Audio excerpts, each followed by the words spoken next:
A little bit of bottom end, too much on the high. 1, 2, 1, 2. 1, 2, 1, 2. 1, 1, 1, 2, 2, 2.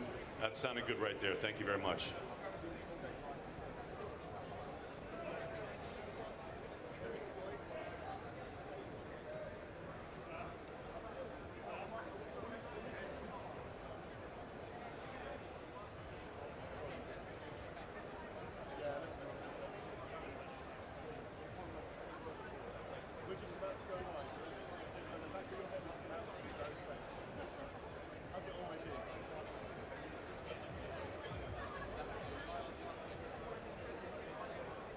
Ladies and gentlemen, good afternoon. Welcome to Spitalfields Market for the official weigh-in for Saturday night's historic night of boxing that's taking place at the O2 Arena here in London, England.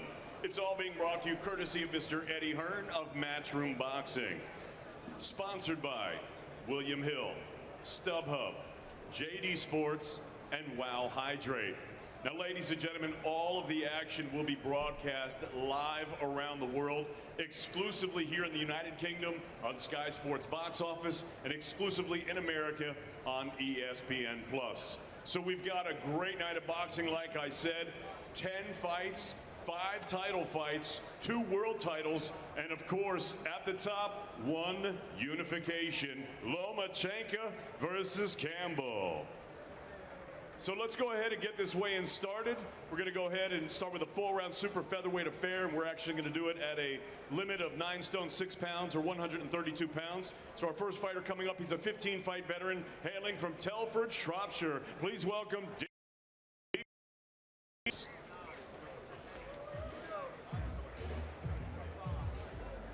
And his opponent now coming to the stage, a southpaw 5-0 from Hull, Yorkshire. Dude, welcome to Old Spitalfields Market. I'm Gareth A. Davis. No, that's not Cheeky Sport Dave. That is Cheeky Tony Kenny, the director of PR for William Hill. How are you? I think you just gave me a promotion there, Gareth, to be fair. Head of PR all day. Head of PR, director of PR, come on. The king of PR. Listen, you've been at this a very long time. You're the lunatic responsible for putting this show together in the first place. And people love it now, so thank you very much. Because I enjoy every second of every minute of every hour that we do this show. I think all the fans out there love you guys, you and Dave. And once he arrives, so you think he's on London Bridge somewhere, Cheeky Sport Dave. But I think once you get the dream team back together, I think we'll be working well. Listen, it's a dream working with you. You've done this for years anyway, on the racing and all sorts of things, the football. Look, it's a massive event this weekend, as you know, as I know. Vasyl Lomachenko against Luke Campbell. The WBC vacant lightweight title on the line, the WBA, the WBO titles. Vasyl Lomachenko has the kind of standing in the world tone that Muhammad Ali had when he came to fight Henry Cooper twice, that Marvin Hagler had in 1980 when he came to fight Alan Minter. What does it feel like as a betting agent to be involved with the likes of Vasyl Lomachenko? I think it's amazing. If you see the crowd that are here today, it's just the energy around for him, exactly. Not for Luke Campbell. Exactly, it's all for Lomachenko, and it's sad to say for Luke. It'd be amazing if Luke actually pulls it off, but the crowds will come out. The Ukrainians, I didn't know there was 500,000 Ukrainians in the UK. They're all coming out for Vasyl Lomachenko. He's a national hero. There's 20,000 in the O2 Arena tomorrow night. Of course, it was a sellout within 24 hours. The thing for me that I think is key is that Luke Campbell knows he's the underdog, and he's got to harness that kind of attitude. He's been touchy, tetchy, tense all week, and for me, because he's been written down so much, even if he looks good over 12 rounds, and certainly if he wins, he is going to be a major star in world boxing. We'll need the Principality Stadium or Wembley if he wins for the rematch. Well, I think they could have sold out Wembley for this match. That's the stature he's held in. There's so many casual boxing fans out here coming out to see Lomachenko. He is one of the all-time greats, and we're privileged to be here today to see him. There are fantastic fights on the card, of course, as well. We're going to see them all weigh in. We're here at Old Spitalfields Market. There's a great crowd around us. As you said, Lomachenko has been loved all week. He juggled with his balls. He walked on his hands, 4 balls. he's got some stones as well. He walked on his hands. He did his tennis ball on a string trick. Any more ball cliches? No more ball cliches. Oh. No, Dave just encouraged me. Cheeky Sport Dave normally encouraged me. He's going to be here by 1:30. But in the meantime, Tony's going to be entertaining you. The thing is this. It's a fascinating card as well because Hughie Fury's taking on Alexander Povetkin, and the bookmakers have made Povetkin the favourite. It's an amazing fight for Hughie Fury, the cousin of Tyson Fury. Oh, it's massive, and I think when we look at basically all the fights on the card, this is the most exciting stuff on the card. Most people think Lomachenko is going to school Luke Campbell. Well, that Hughie Fury Povetkin fight, everyone thinks back to the Povetkin versus Price fight. Is that going to happen again, or is the same going to happen when Joshua knocked out Povetkin in the 4th round? Yeah, because the thing is as well, when you compare them, Povetkin's a power puncher, sneaky fighter, sneaky Russian fighter, likes to set traps, likes to explode on his opponents, likes to trap them in the corners of the ring. Hughie's an on his bike, clear boxing style fighter like his cousin Tyson Fury, and this is a real test for him whether he can kind of let age catch up with the old man, take him into the later rounds. He's 15 years younger. I mean, he's so young we couldn't even have them on the broadcast this week because he's under 25. But Fury feels like he's been around for ages. He's already fought for a world title. He's only lost to Joseph Parker and Kubrat Pulev, of course. But like you say, this is the most intriguing fight on the card. Oh, unbelievable. Tell him, Tone. And his first fight for Matchroom as well, which is going to be very interesting as well. If he does win this fight, the potential fights that he's got out there as well. Does he fight Chisora? That'd be an interesting one. Does he fight Dylan White? Assuming everything goes well with that. And AJ maybe. Maybe it might be a bit of a trilogy. Listen, there's no question about that. One of the great fights, or one of the great fighters rising at the moment, Joshua Buatsi, we will see him shortly. Behind me, by the way, is Martin Joseph Ward and Joshua Bendana. Ward, one of the rising stars of the young rising stars of the stable, 22, 1 and 2. They've just weighed in. I think we may well get Savannah Marshall. All right. Is she one of the floaters on the night? Is she one of the floaters on the night, Gareth? Yeah, I think she is. Okay, sorry, we've got Daryl Pierce up next against, we've had them already, but I just said, Daryl Pierce up now, 1-1 in his career against the very, very promising Dalton Smith, who Charlie Edwards, of course, defending his world title, trains in the same camp with Dalton Smith's father. It's quite interesting as a boxing fan out there when we talk about kind of the gap between the Olympics. Obviously, there's Olympics coming next year, and there is kind of a gap in people that of the casual fans that don't know these young amateurs coming through. Can you let us know about some of the amateurs that are coming through that could be potential really good professionals, or is there some of these younger kids who don't necessarily have that amateur pedigree that we should watch out for? Well, look, Savannah Marshall. There's Dalton Smith weighing in behind us by 10 stone, 2 pound 10 ounces. By the way, weighing in there against against Daryl Pierce. Dalton Smith. He's one of those guys that had a great amateur career, but is much better in terms of Dalton Smith, in terms of his pro abilities. Very aggressive fighter, brilliant build.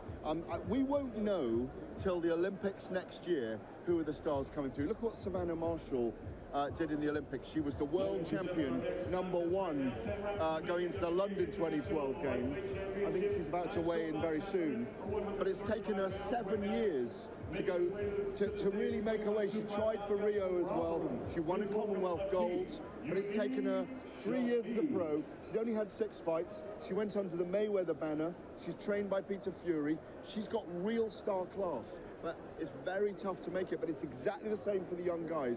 We won't know till Tokyo next year who are our rising stars in the amateur divisions. And you talk about Savannah Marshall there as well. Obviously, Katie Taylor has been the trailblazer for women's boxing in Europe. Do you think that people out there and riders like yourself are actually getting into women's boxing and actually start talking more about? I've always been into women's boxing, yeah? I've always been into women's fighting. Women fighting is one of the most exciting things on earth.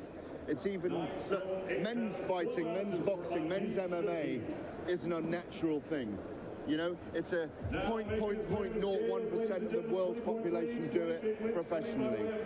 Those people are built to do it. There's even fewer, 10% of that. 10% of women are interested in fight sports. 1% of that 10% go ahead and do it. That's why they're so fascinating. That's why I think when people like Katie Taylor went in the Olympics, Nicola Adams, Claressa Shields in America, who's now the middleweight champion of the world, Savannah at middleweight, when they went into the Olympics, it brought women's boxing, with people like Bob Arum, Lomachenko's promoter, having tried for years and years and years to promote women's boxing and it not work, with Christy Martin and all these guys, and Lucia Riker trying to make $1 million babies everywhere.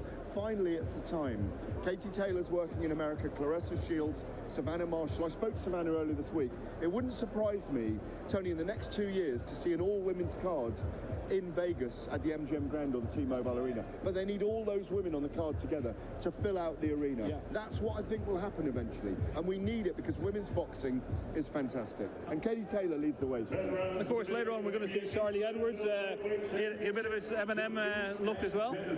Absolutely, yeah, we are. Watsy's fighting an ex-MMA fighter. I just want to say, of course, James Tennyson there, 24-3-0, and Atif Shafiq have just weighed in.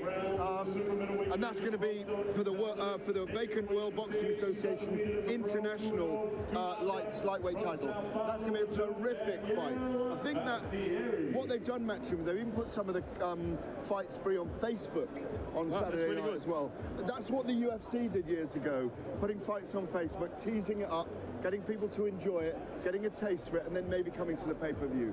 So a little bit of an appetizer and all the way to this magnificent main course. Yeah, well, we are now starting to get the major fights on the card coming through now. I'm just having a look behind me who's about to weigh in. I think it's Savannah Marshall and her opponent, of course, who is Daniele Bastieri of Argentina. You just heard Dave Diamante calling her, but I think I pronounced her name a hell of a lot better than he did.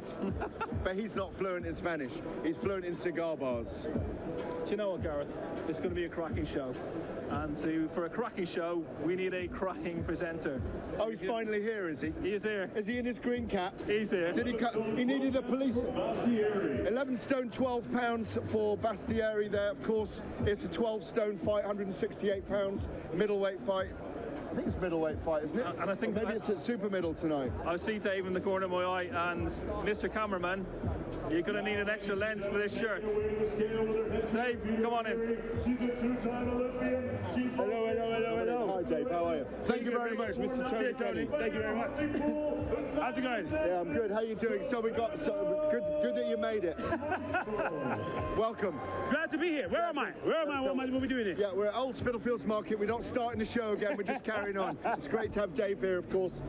Sorry it took you time to get here. What have I missed? Great to have. Not much. We've got Savannah Marshall weighing in behind us.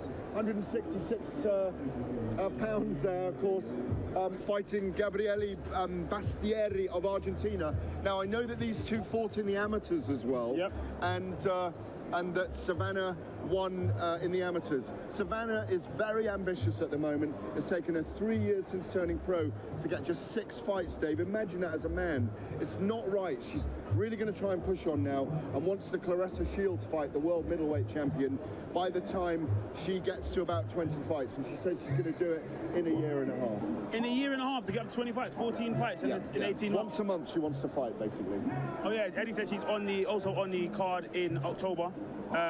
She'll be on all the cards. And the thing is, listen, she first emerged as the world #1 in the amateurs at the London 2012 Games. And I've known Sev since she was a teenager at 15. Indeed. She's a very tall, very elegant fighter, a lot of power. And this is the time, as I was just talking about with Tony, when women's boxing is really just starting its rise because of the Olympics that gave it so much more profile. Because we're only on the 3rd Olympic cycle of women's boxing right now. Only on the 3rd? Did you know that? No, I didn't know that at all. 2012 was the beginning of women's boxing. Anyway, at the Olympics. Enough of an education for me. You step over this side. Oh, absolutely. And you can present again. Yes. And I will be the pundit. Ah, glorious. It's never fun when you're late in the traffic jam. Listen. Oh, let me say, no, it's never. And you know all about that because you've been late quite a few times, haven't you, guys? No, I'm always always late, but I always make it on time for the actual broadcast. Nah. I remember Anyway, Tony Belly used it. I remember that Savannah Marshall and Gabrielle Massieri weighing in. Nice cheeky little movement on there. I like that. Yeah. I like that, absolutely. Yeah, well, Gary, you have spoken about the odds yet of the main fight? No odds so yet. far. Let's have a look at the odds. All right, let's have a little taste of the odds. The odds here, obviously, Lomachenko versus Campbell, Saturday night, tomorrow night. Round 1 is 28 to 1. Round 2 is 20 to 1. Round 3 is also at 20 to 1. 4 is 16. 5 is 14. 6 is 12. The shortest in the fight is round 7 and 8 at 10 to 1. Then it climbs back up to 12 to 1 at round 9. This is all in favour of Lomachenko. The points decision is at 5 to 2. Yeah, it wouldn't surprise me, points decision. It's an outcome that makes sense, but I think it will only happen. Yeah, this is the all-Welsh fight between Gavin Gwynn and Joe Cordina, which we were talking about earlier in the week. British lightweight title on the line, of course. For me, unless Lomachenko, we'll go to the weigh-ins in a minute, but unless Lomachenko really dominates and wants to go for the finish, a points decision is not beyond the bounds. Is that where you think the money is in this fight? No, I think Lomachenko will finish him by around 10 or 11. I think he'll go for it. Yeah, I think he will. So I think Luke Campbell's got too much pride to sit back and just box. He will go for it at some point. If he's 3 or 4 rounds down after 8, 9, he will go for it. He will go for it in this fight. Absolutely. That's rounds 10 and 11 is at 16 to 1 and at 20 to 1. 9 stone, 8 pounds 12. 9 stone, 8 pound 12 ounces for Joe Cordina. For this, of course, we're really getting through the cards here. You love this fight, don't you? Yeah, it's a really good fight. Merthyr Tydfil versus Cardiff. Merthyr Tydfil, of course, I said earlier in the week, Howard Winston, Jimmy Wilde, 2 of the all-time legends of not just British boxing, world boxing. The mighty Atom, Jimmy Wilde, one of the greatest flyweight boxer in history. A lot of sheep over there as well, Gareth. You can't make sheep jokes when you turn up 25 minutes late. 25 minutes late? Yeah. You haven't even been on for 25 minutes. The weigh-in's nearly done and Cheeky's just turned up. Well, I turned up at 13:05. He's feeling the heat. Don't worry, listen, don't worry. I can see what you're trying to do here. From running from his chauffeur-driven Bentley. I can see what you're trying to do here, Gareth. And when it's your time, oh, mate, I'm telling you. Hey, it's I'm always my time. It's always your time. When you got here within about 100 yards in the chauffeur-driven Bentley this morning, yeah, was your heart beating when you sprinted that last 100 metres? Nah, you know what? I've been working on sprints. You know what I'm saying? I've been working on my fast twitch fibers. So no, it's pretty decent. Yeah, look at the energy between these two. I like this. I'm not sure there's going to be a handshake here, Dave. You don't think so? Lovely stare down. Remember, Gwynn isn't a big puncher. Cordina is a very aggressive fighter. He's going to try and out, but yeah, it's good. It's going to be good. Looking forward to it. I'm loving ribbing you today. I know you are. I know you are. You're fully in motion, aren't you, Gareth? Yeah. Fully in full swing. So I think we've got 1, 2, probably 4 more to weigh in now. You've made it for the last. No, you made it for the last half of the card anyway. You know what? The star of the show has to come when the star performers come on the stage. You understand what I'm saying? Take it away, Dave. Take it away. That's exactly what I'm doing here. I know. You know what I'm saying? I know. Yeah, you're biting back well, I think. You're counter-punching as well as Lomachenko. I'm telling you, mate. I'm slipping. I'm giving you a little shoulder roll as well every now and then. Talking about shoulder rolls, talking about styles, I was saying earlier, you haven't seen him live before, Lomachenko, have you? I have. I saw him fight Linares in Madison Square Garden. Oh, of course you went for that. That's where you met him. Indeed. You got your selfie with him. I remember now, amazingly. Yes. So I remember you said to me, I'm like, oh yeah, really? Of course you did. Well, as you know, he has the kind of pedigree that makes him the equivalent of coming here, one of the greats who've ever been here. The equivalent of Muhammad Ali against Henry Cooper all those years ago, of marvellous Marvin Hagler against Alan Minter all those years ago. This is why the fans are here today. This is why the fans will be out in force. Yes, of course Luke Campbell will have a lot of support, but they are here to witness greatness in action. That's why it's such a massive opportunity for Luke Campbell on Saturday night. And we are kind of ruling him out, running him down, pushing him down in this fight. But when you think about it, there's such a great opportunity for him in this fight to make himself stand out. Absolutely, it's because we've got such a... I'm glad you mentioned the crowds, the amount of people that are here, because actually, just touching on that, I actually got here on time, you know. It took me about 8 minutes just crawling through this crowd, you know what I'm saying? Just crawling through the crowd. All been late. Can you imagine? But they wouldn't have been. They couldn't have been. They knew what they were coming here for. They're coming here for the one and only Mr. Lomachenko. Seeing him live in the flesh is such an honor, such a privilege. I see Mauricio Suleiman over there in the back there as well, who was happy to straight away put him straight in there for the WBC title fight the moment it was opened up. It's a pleasure to see him box. It's a pleasure to meet him. It's a pleasure to be around him. But it's just a pleasure to see him walking on his hands, juggling, doing his tennis balls, throwing his balls about. Exactly. All those. I know he was excited about his balls this week. He was excited about seeing his balls. I'm not a fanboy with Lomachenko. What I like about him, what I really like about him genuinely, is that he is so good for the sport of boxing. Incredible. I love the way he carries himself. Doesn't smash up TVs in hotel rooms. He doesn't go careering through anywhere. In fact, even though he would be recognised, as long as he hasn't got a TV crew around him, he would walk around here and not disturb anyone. He's so quiet. In fact, I think there he is there making his way and no one can even see him, you know? I'm glad you touched on the fact you have worked heavily in the world of not only boxing, fight sports, Paralympic Games. You mentioned the fact that you're not a fanboy over somebody like Lomachenko. Who are you a fanboy over? Who gets you going? It was very difficult not to be a fanboy of Muhammad Ali. Obviously his career was over. He was the man that got me very interested in the sport. I loved what he stood for. He was a heavyweight, but I used to watch him and he looked like poetry, and it was almost like, even when he knocked out George Foreman in the Rumble in the Jungle, it was like his punches kissed people rather than battered them. Do you know what I mean? And he's got wonderful timing, and I just loved who he was, what he was, in the time he was. I'm a child of the 60s, you know? I'm a baby of the 60s. I'm part of the 60s babies boom. I met him once, you know? Yeah, I met him when he came to Brixton. He came to Brixton at the time I was young. I was probably about 7 years old. Got a nice little picture of him. But talking about, we have Ryan Fords. I haven't seen him you know, in this physical condition, and absolutely, he's a picture of a man, isn't he? No, he's looking very good. Very tough guy, as we know. 27 MMA fights, 20 boxing fights, 16 wins, 4 losses. We're hoping he's going to give Joshua Buatsi, just about to weigh in now, a real test on Saturday night. But listen, in his DNA, in the Canadian Ford's DNA, he's got a brilliant father called Al Ford, who was a lightweight Canadian world champion, Canadian champion, who fought the likes of Ken Buchanan, here he is, Buatsi himself, still not had his shave. Yeah. Are you a fanboy of his? Listen, I'm not afraid to say I'm a fanboy of anybody. You see what I'm saying? That's the reality. I'm a massive fanboy of Joshua Buatsi. He's a young man from South London, from Brixton, with Ghanaian heritage, similar to me. So I see myself in him as an individual. But he's such a great human being. You know, I remember meeting him for the first time before the Rio Olympics at the British training camp. Looks in fantastic shape as always. It's going to be a great fight. This. It's going to be. What are the odds on this one? Then? Odds glorious. As I just say, of course. Yeah. Just to say, Joshua Buatsi 11-0, Ryan Ford 16-4. Absolutely. No, well, Joshua Buatsi's at 1 to 100 to win this fight. Wow. Overwhelming favourite. Doesn't mean it's not going to be a tough fight, does it? Look, the matchmakers will have picked it for him to look good and win. Ford, I think, will come to fight, and I think he'll get countered in the first 4 or 5 rounds, and I think it'll be a very exciting fight while it lasts. Absolutely. But Buatsi, clear winner. Ryan Ford to win this fight is in at 16 to 1, and the draw's at 33 to 1. Let's look at this stare down. Apart from the heights, they look very well matched. You know, Joshua Buatsi will have the shave tonight, of course, come clean shaven. You know, Ford is not messing, he's come here. They're both gentlemen fighters. Ford has got some high platform Air Maxes on, and he's still a little bit shorter as well. Yeah. So there is a little bit of height differential between the two. Yeah, no handshake. No handshake. Nice.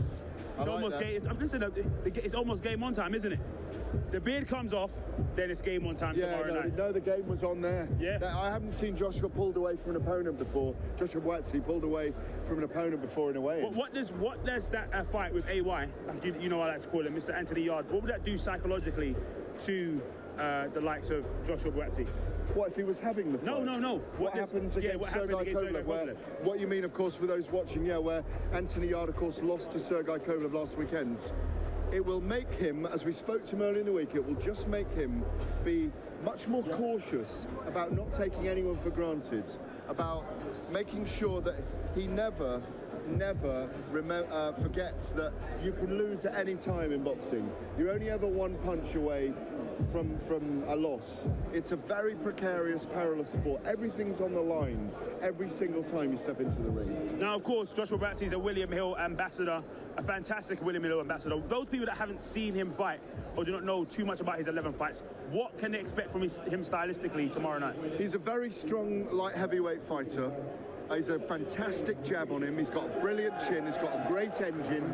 He's got the eye of the tiger. He likes going for the kill. He's still learning his craft with his punch variation, with his footwork. He's got good footwork. He likes to walk opponents down. He's doing everything right so far. But what we saw, and that's what I saw in him straight away before he went to the Olympics, and we saw at the Olympics, he's got dog in him. He has got dog in him. He has got the dog in him. And that's what I really like about him. Is that the reason as to why Eddie says it time and time again that he is, in his opinion, the best young prospect in world boxing, which is a massive statement. It's a huge statement to make from that perspective. But he's one of the best. What is the reason that Eddie says that? Well, he hasn't put a foot wrong. He doesn't drink and smoke. He goes to church. He's very considered. He showed that he's at the top level at the Olympics. It didn't take him long to become a very decorated amateur. He doesn't need to boil much weight down. You know yourself, he's got that Ghanaian toughness, that African toughness that we've seen in so many great Ghanaian fighters. You know, it's like the body's so solid it will not be dented. It's a tribal spirit, you know, and it's one that I love in these guys, and you. Absolutely. Thank you. Well, thank you. For those of you guys for those of you that have just joined us, actually, stay tuned. We've got a lot of more fighters to come. Charlie Edwards is soon going to be taking the stage. We've also got Hughie Fury and Povetkin taking the stage, and Luke Campbell, as well as Vasyl Lomachenko. That's right. Those 3 big fights left now in the weigh-in. What I wanted to know was, one of my assistants here, can you just take my Twitter? Thank you very much. You've got to make sure your Twitter followers can see the action. Yes, indeed. You have to see the action. No, remember to send the link out from this live stream at the weigh-in here to all your mates. Please pass it on Facebook, Twitter, Instagram. It's all free and it's all fun. Here we go. We're going to Dave Diamante again, David. We are.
Ladies and gentlemen, the official weigh-in continues right now.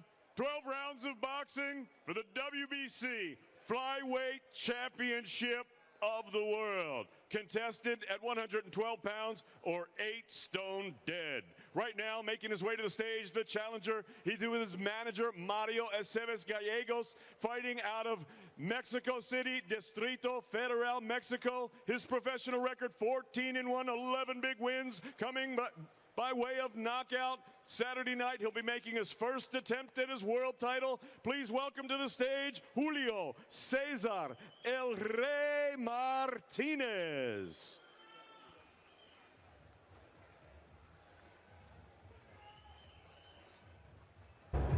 Wow and wow and wow. We're literally, listen, we're seconds away. And right now up on the stage, let them know who we got on the stage right now. 14. Cesar Martinez Aguilar El Rey. 7 stone. All right. 7 stones, 12 pounds, bang on. Flyweight limit. He is a very tough little competitor. Beat Andrew Selby, of course. Stopped him in his last outing. Eddie Hearn's spoken to us about him this week. Terrific fighter. Very, very aggressive. But maybe made for Charlie Edwards, who's just coming on to weigh in now behind us, David. Is he going to be Charlie? Do you think Charlie's toughest opponent so far? Well, he's certainly up there. Maybe not as tough as when he lost to Joel Casimero for the IBF title 2.5 years ago, when he didn't have that. Remember I mentioned how he changed and developed his 10-style strength. I think Charlie, yeah, he's on there, I know. I can hear. I'm getting directed. Scorsese's on my case. Charlie Edwards weighing in behind me. I can't... Very, very stern look on his face. Very stern look. He's very focused, tense, he's ready. There could be some pushing. 7 stone, 12 ounce, 3 ounces. Charlie, it could be a little bit of a nasty stare down here for me. Could be a little bit of pushing and shoving. Oh yeah, Aguilar El Rey has looked very, very strong all week. He's been bristling all week. I cannot wait to see these two face off. This will probably, for me, be the fight of the night. You think so? Do you think this will steal it? Oh, yeah. I think during the week you was talking about Fury Povetkin, but No, you think that's this the one I'm most looking forward intrigued to about? seeing. Okay, Intrigued. but you think this is going to steal the show? Oh, it will be non-stop action for round after round unless someone gets knocked out. They will go 12 rounds like 2 whirling dervishes, like 2 Billy Whizzes. They will be like 2... There they go. See the height differential, it's an advantage to Edwards. Is going to try and meet him in the middle and to try and time the punches. He's told us he's going to be the matador against the bull. They both look in phenomenal shape, and this is going to be it's not as tense as I thought it was going to be. Not as tense, not as close. Just a sportsmanly stead, and you never know though whether that Aguilar left hook's going to slip out. He's a hooker, he's a hard puncher, and he will go at Charlie Edwards. He won't worry he's away from home. He's a hungry South American fighter. Absolutely. Now There we go, there you go. There you go. Oh, wait, we got it. We got it. Great man, Charlie is. Gentleman. Remember, Ever a gent. if Charlie wins, remember, he's getting a giant elephant, well, as big as his back, a giant elephant tattooed on his back. That's the next tat. Exclusive. Yeah. Absolutely exclusive. And I'm getting an elephant's head. I'm going to get the ears on both thighs and a huge trunk up the middle. You know. Look at him, this guy. You can't take him anywhere. Well, I know you guys want to know the odds on that. Charlie Edwards is at 2-7 to win this fight. Julio Cesar Martinez Aguilar is at 5-2. Woo! You never see me throw that all out. Aguilar. All right. So those the draw's at 25-1. Yeah, I mean, listen, the draw is possible. 25-1, it could be a very close fight, but I just think that Edwards will have enough wherewithal. He's very composed in these fights now, David, and I think what he's done very well, like you do, he knows and rises to the occasion. You know, it's when you've done something grooved for a long time, and he's done it, and he's done that world title walk now.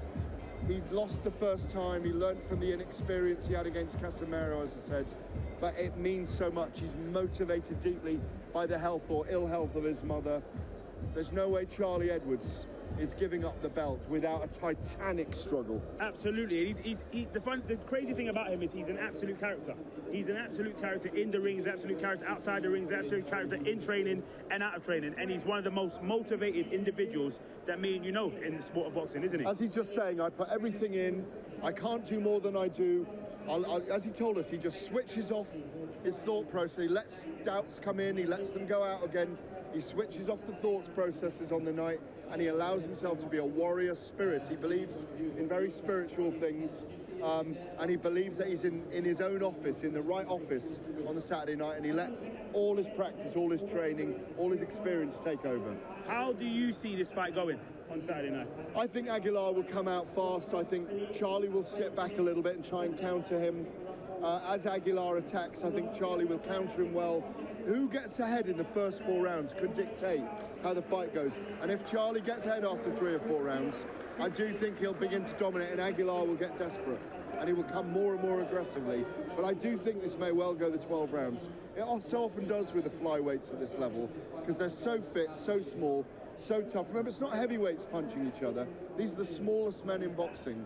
And the heavier you are, as we know, physics dictates, the heavier you are, the more force you punch with. So it's easier to knock someone out the heavier you are. Absolutely, without a shadow of a doubt. You called, well, they called themselves Little Klitschko's, him and his brother, who we had, his younger brother that we had a few days ago. What can the British public expect to see from them two, from the two of them going forward in boxing? Ladies and gentlemen, look, when Charlie says his brother's better than he is, when his brother says he's better than he is, you just know that he's very, very talented. We're going to Dave Diamante. Contested at over 14 stone 4 pounds or 200 pounds. Introducing up first to the stage and to the scale, he's with his head trainer Ivan Kerpa, fighting out of Chekhov, Russia. 34-2, 24 big wins coming by way of knockout. The 2004 Olympic gold medalist and former WBA heavyweight champion of the world, the White Lion, Alexander Povetkin.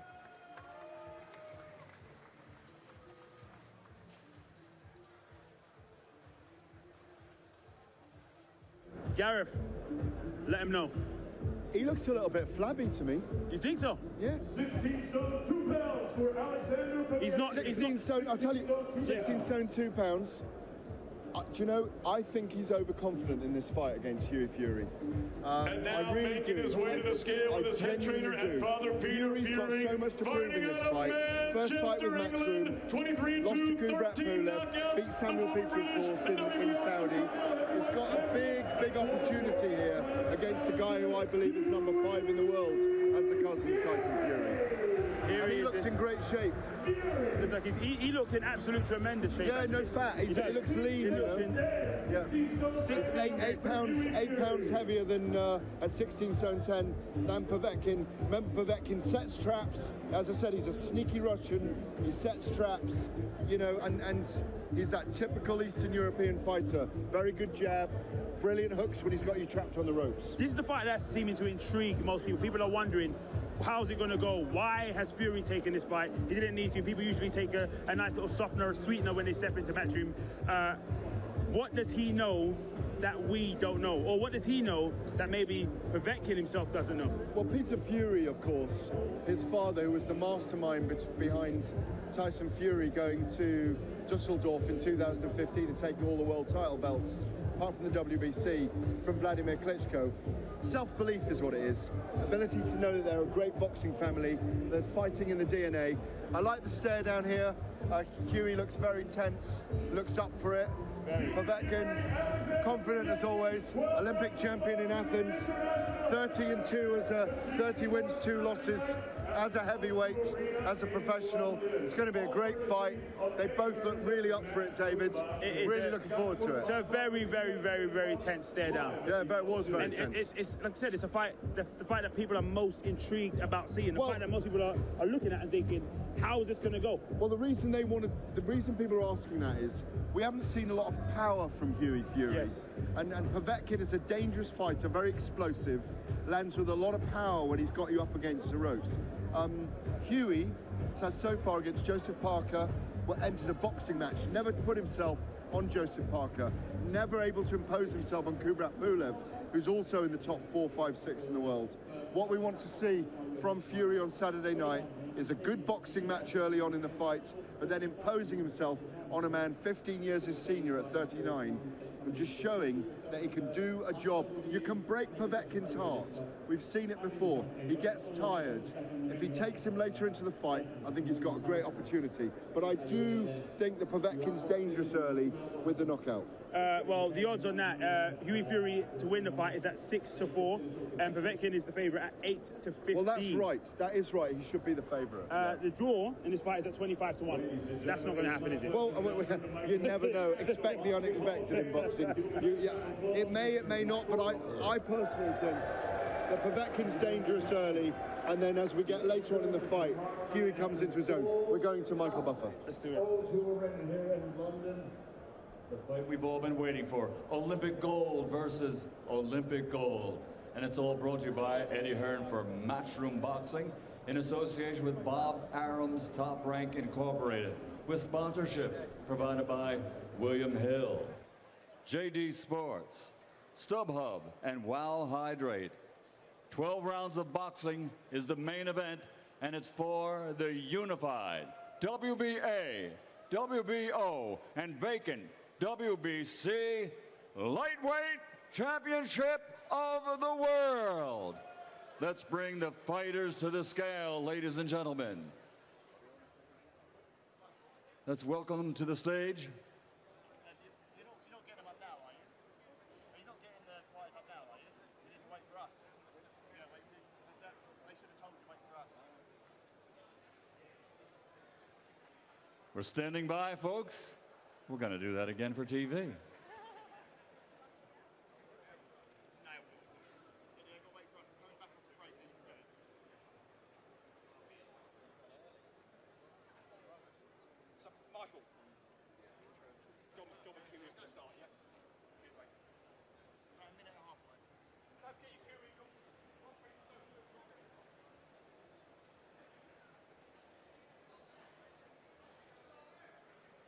Everybody having a good time so far?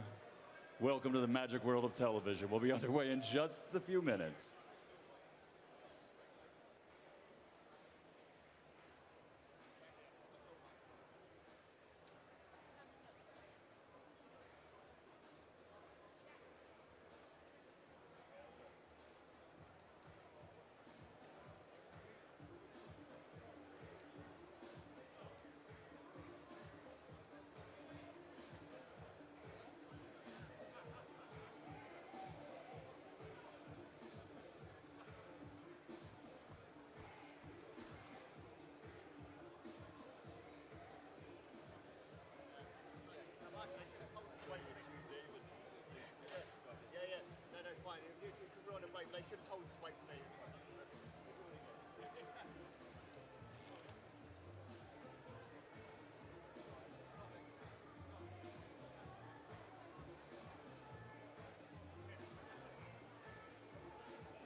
currently waiting on the special man himself, Lomachenko. What makes Lomachenko so good? Huge fighting IQ, brilliant counter-punching, aggressive southpaw fighter, so he's always making you fight him, but he's countering you as you're trying to get your way out of it. Brilliant angles, fast footwork, brilliant and amazing experience as an amateur. Almost 400 fights, only one defeat. 3-weight world champion after 14 pro fights. It's an extraordinary record. And he's just been doing everything possible to be great since he was a 4-year-old kid with his father, Anatoly. It's an extraordinary story. Thank you very much. We're going to hand over to Michael Buffer. Well, hydrate and JD Sports, the main event. 12 rounds of boxing for the WBA, WBO, and vacant WBC lightweight championship of the world. Let's bring the fighters to the scale at this time. First onto the scale, the challenger. Since capturing Olympic gold in 2012, his professional record stands at 20 victories, including 16 wins by knockout, only 2 defeats. He's from Hull, England, the lightweight fighting pride of the United Kingdom. Cool hand, Luke Campbell.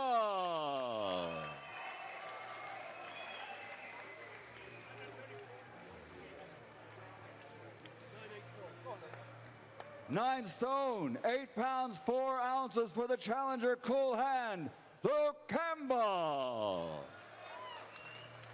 And next onto the stage, onto the scales, he's a 2-time Olympic gold medal champion. His record as a professional now stands at 13 victories, 10 wins by knockout, only 1 defeat, a 3-time world champion.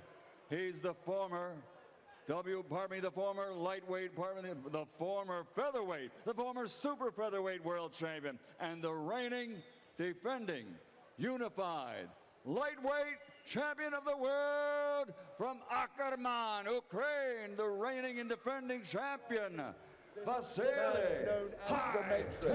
Here he is. In his little white smalls. Cheers again. There was a 134.5 pounds. 134.5. A pound inside the lightweight limit. He's made it. So he will be defending the Ring Magazine, the WBA, the WBO. Excuse me. I'm fighting for the WBC title. Absolutely. Absolutely. How big of a fight is this on British shores, Gareth? Well, it's massive. I mean, as I've said all week, he's one of the great stars of world boxing. He's widely regarded as a pound-for-pound #1 in the world right now. He's a match for any of the great stars we've ever had come to this country. Eddie Hearn is a very proud man. Up there is Bob Arum, the Hall of Fame promoter, just giving us a little nod there. He's the man that has masterminded Lomachenko's career. 14 fights, 3 world titles already in 3 weight divisions. And here they go, about to face off. Looking at the crowd, physically matched apart from the 4 or 5 inch reach advantage. And that's what Campbell has got to make count tomorrow night.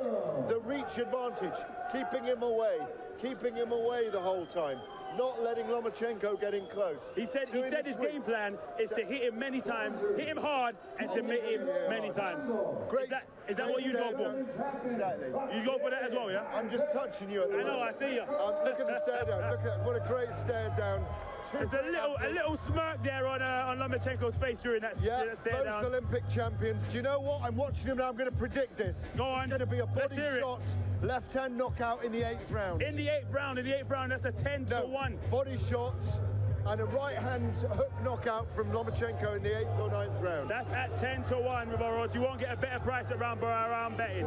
There's been a strong smirk from the beginning, the whole time from Lomachenko. He knows he's in for a big fight. He knows he's in for a very good fight today. He knows he's fighting somebody of absolute pedigree, but he knows he's got the skill and the will and what it takes. I think Lomachenko psyched Campbell out a little bit then. It was very interesting. I think it was a very, very good stare down, a very good face-off, David. I think Luke Campbell went away with a bit of adrenaline in him then, you could see it. Lomachenko's really enjoying it. He's so confident in what he does. Cannot wait for tomorrow night. I would love an upset, Gareth. I'm probably not going to get one, but I would love it. With all that I am, I would love an upset. I'd love Campbell to win it. And the odds for Campbell winning this fight are absolutely astronomical. They're at 125 to 1 from round 3 all the way through to round 11. The only difference in that is rounds 1, which is 200 to 1, round 2 at 175 to 1, and round 12 at 150 to 1. Points for him is 20 to 1. It's way out. Yeah, but look, it's worth a cheeky bet on Luke Campbell. He's got the talents. But Lomachenko, I'm telling you, is special. We're in for a special night. Can't wait to be there tomorrow night. You'll be doing the presenting tomorrow night. Oh, no doubt. I'll be running around doing the live Instagram. Oh, yeah. Keep it locked to absolutely everything on the socials. Make sure you guys go back and check everything we've done this entire week. Press conference, workout, all the action. It was great and glorious. The big fight tomorrow night. Make sure you get involved. On top of that, yesterday, we spoke to Lomachenko. Here it is. Yeah. We want to leave. Thank you. Hey, look at that. Look at that, baby. You be going to the same shop as Gareth? I don't know. Which brand is? I bought it in Vegas at the Pimp Shop. Oh. Sorry, I don't know. You don't go to the Pimp Shop. You're too clean for that. David Alorka, Gareth A. Davies back with the one and only Mr. Vasyl Lomachenko. Loma, press conference, how was that? Oh, it was very interesting. It was like always, you know, Lara media, Lara camera, Lara journalistic, как будет. Lara journalist, so it was like always. Long stare down with him, yeah? Is he tense for you? Is he excited? What do you read in him? No, it's just because he has ego, I have ego. That's why we stay too long. With the fight happening here in London, what are you most excited about fighting in London again?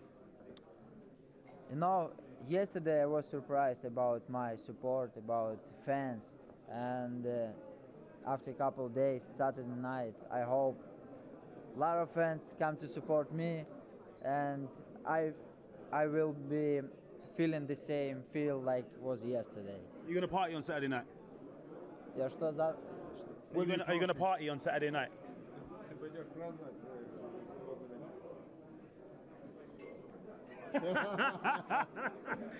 Keep it You can only party if you win, no? Yes, if I win. But I win. Absolutely. Now, just 2 days left before the fight. How are you feeling? I'm feeling great, and I can wait. Couple days, and we are ready. Can I ask a final thing? We haven't spoken about Anatoly this week. I know that he's your mentor, he's your father, he's your trainer, he's a brilliant asset in your camp. What is he telling you about this fight with Campbell? He create some strategy, and he said me it will be very interesting and very technical fight, and it not will be very easy. Lovely. It's been an absolute pleasure with you all week. Guys. Yeah. Thank you so much. Thank you, man. Cheers. Thanks.